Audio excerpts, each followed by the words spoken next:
அண்ணா அண்ணா இருக்கலண்ணே. அண்ணா அண்ணே சாமான் வாங்க வந்திருக்கண்ணே. அண்ணா எங்கண்ணா நீ? சாப்பிட்டம்பா. என்னண்ணே இப்படி கடையை போட்டு நீங்க வாட்டுக்கு போயிட்டியே? இந்த மாதிரி எல்லாம் இருப்பாங்களா? யாராவது வந்து ஏதாவது எடுத்துட்டு போயிட்டா என்ன பண்ணுவீங்க? அதெல்லாம் மேல இருக்கிறவன் பாத்துக்கிறோம்ப்பா. யானே சும்மா அவர்கிட்ட சேர்த்து நீ பாதி பேர் கலாண்டு தின்ட்டு தர்றாங்க, அவங்களே கண்டுக்க மாட்டேங்கிற. நம்மளால எங்க என்ன பாப்பாரு? நான் அவரை சொல்லலப்பா, இந்த இவரை சொன்னப்பா.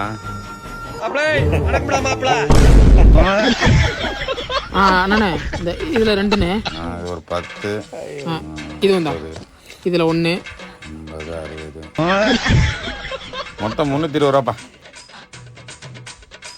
சென்ட் ஆயிடுச்சுண்ணா. சரிப்பா. ஏண்ணா இது வந்துட்டு ஆன் பண்ணாவே ரெக்கார்ட் ஆயிருமா? 2 நாளா ரிப்பேரு. மெக்கானிக் கூப்பிட்டா வரவே மாட்டாங்கண்ணா.